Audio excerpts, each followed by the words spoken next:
Kembali lagi di channel Akbar PN 136. Di jurnal yang ketujuh ini, kita akan menerapkan nested root dan refactoring. Sebelum kita mulai, bagi teman-teman yang sudah subscribe di channel Akbar PN 136, saya mengucapkan terima kasih banyak karena telah mendukung channel ini. Sedangkan teman-teman yang belum, klik tombol subscribe dan aktifkan juga lonceng di sebelahnya untuk mendapatkan notifikasi video terbaru dari channel ini. Seperti biasa, jangan lupa berikan like dan share juga ke teman-teman. Untuk itu, langsung kita mulai.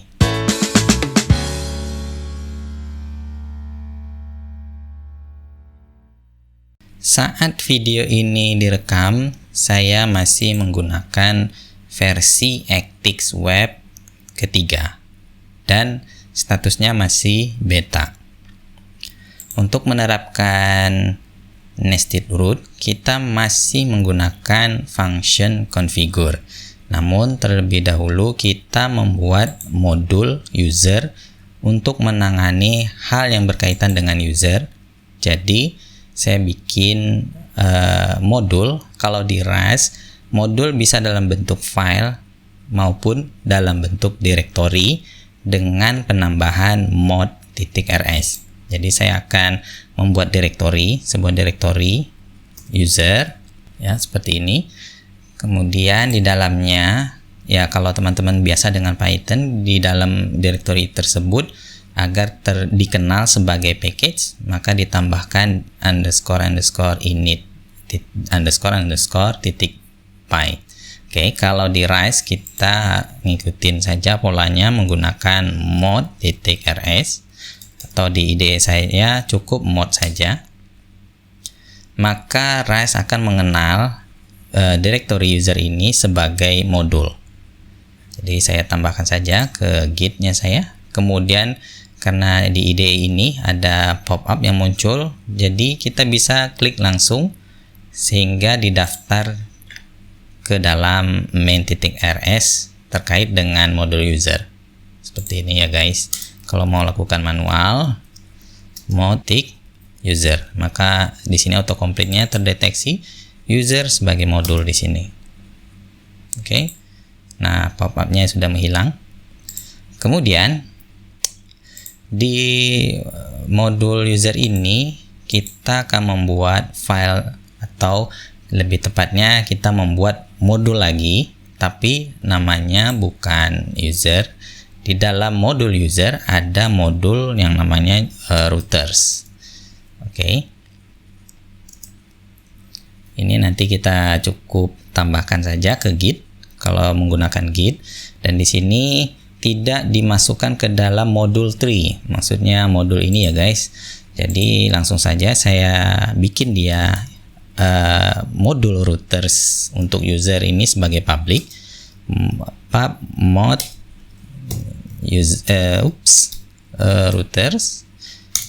routers di sini maksudnya adalah ini ya guys, yang baru kita bikin, bukan routers yang untuk bagian root projectnya kita. Oke, jadi mudah-mudahan tidak bingung di situ karena namanya saya bikin sama aja. Sip. Jadi modul user sudah kita daftarkan ke dalam main.rs di sini. Oke. Kalau ini sudah, routers untuk user ini isinya sebenarnya sama kayak yang di dalam modul routers ini. Jadi sebenarnya bisa saya untuk saat ini kita cut saja. Kemudian kita pastekan di sini. Kemudian disesuaikan juga serialize, deserialize. Yang ini saya cut saja karena tidak digunakan di dalam modul utama routers. Oke. Saya rasa cukup saat ini. Cek lagi, kita lakukan penyesuaian untuk root /versi 1/ tetap berada di sini. Yang perlu adalah bagian khusus ada usernya ya guys. Di sini /versi 1 user, Kemudian ini sama juga ada slash versi 1 user, namun ini ada parameternya disertai dengan query. Ini sama juga, namun metodenya post, jadi bisa langsung sebenarnya saya kopikan saja di sini. Nah, seperti ini.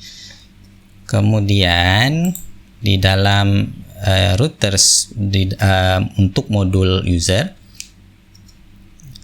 ini saya tambahkan juga public function fn config, saya sebut saja namanya kebetulan sama aja dengan sebelumnya, config. Kemudian dia menerima parameter, variabelnya saya sebut cfg, sama persis dengan di sini ya guys.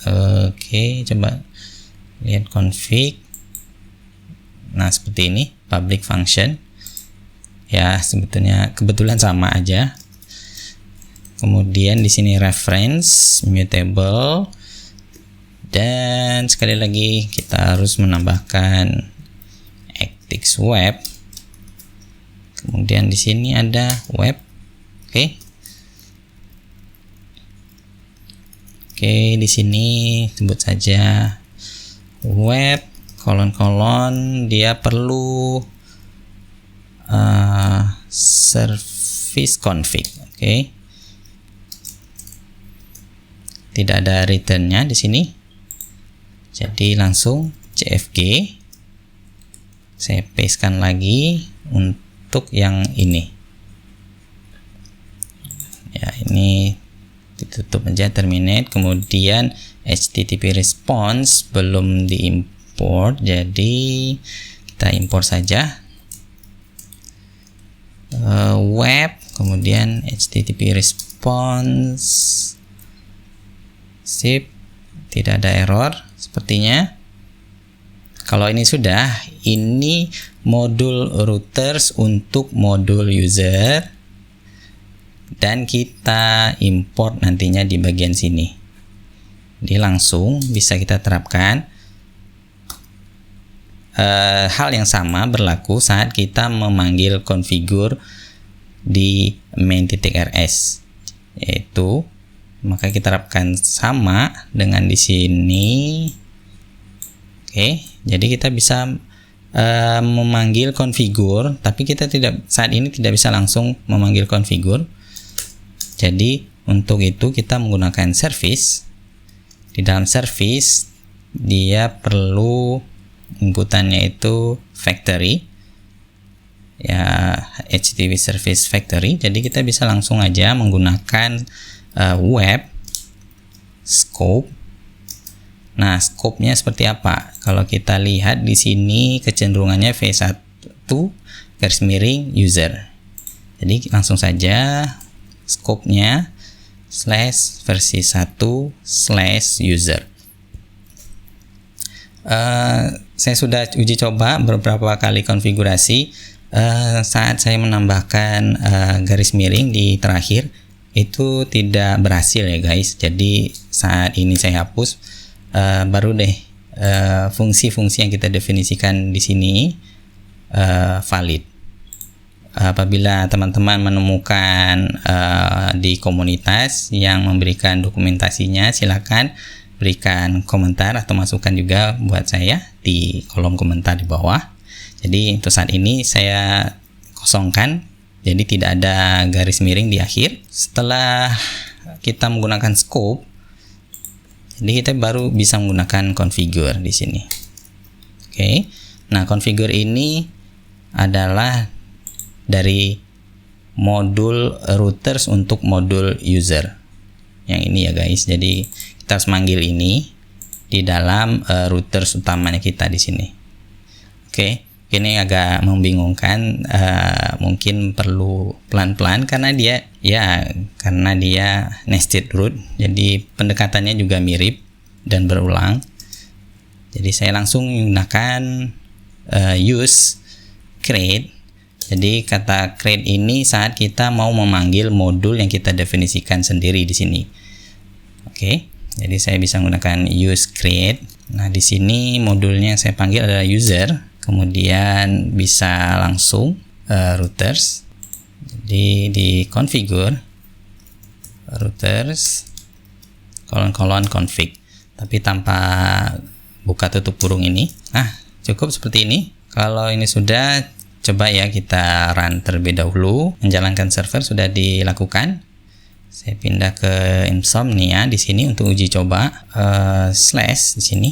Saya yakin ada yang terlewatkan di sini, tapi kita uji coba saja. Untuk versi 1, ini versi 1. Untuk slash versi 1 slash user not found, karena ya kita harus menyesuaikan dulu karena scope-nya sudah kita definisikan di sini slash versi 1 slash user, maka di bagian turunannya di sini ini tidak diperlukan, jadi dihapus.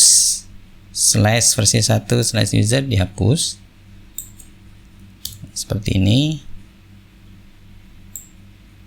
Oke, ini saya hapus dulu. Sepertinya sudah cukup bagi kita ini. Ya, ini saya rapikan dulu. Oke. Restart ulang servernya dan kita uji coba sekali lagi. Ini tadi sempat not found, sekarang kita coba send. Nah, oke ya guys, ada respon baliknya, statusnya 200. Ini versi 1 untuk user dan ada konsolnya di sini. Hasil print out yang di jurnal yang lalu pernah kita lakukan. Bagian sini guys. Sekarang kalau kita mau refaktor lebih lanjut lagi, kita bisa memisahkan ini ya guys. Untuk data struct user, kemudian di sini ada data struct untuk info. Jadi kalau di dalam modul user kita mau menambahkan, cukup ya langsung saja nama filenya ya, katakan saya sebut model. Saya gabung saja ke sini dan kita daftarkan modul untuk model ke dalam mode-nya user ini ya guys. Jadi pub mod, kemudian nama file ini tadi model, dan dia public. Di dalam model ya, supaya cepatnya saya cut saja untuk model user seperti ini guys.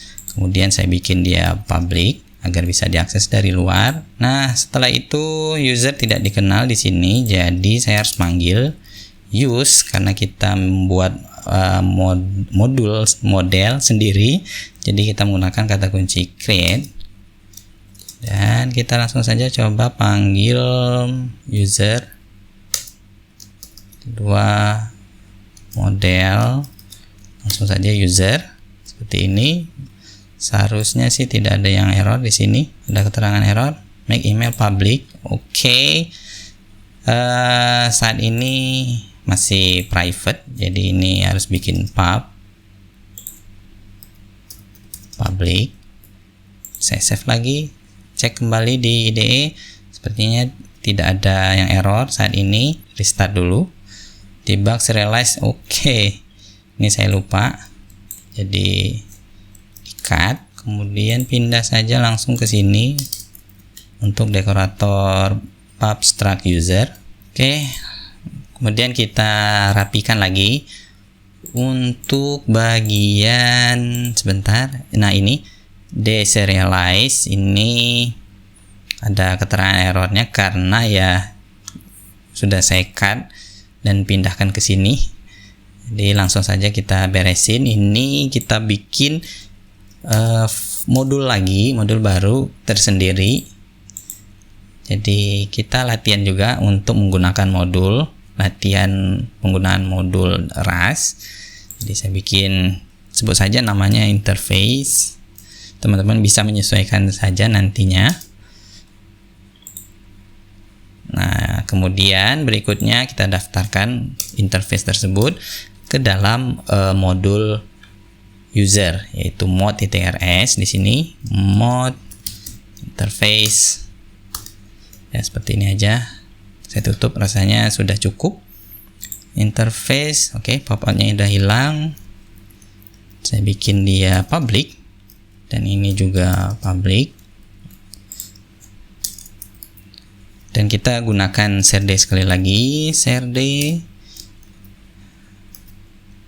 deserialize. Sip. Ini saya cek lagi, coba kira-kira ada keliru nggak. Oke.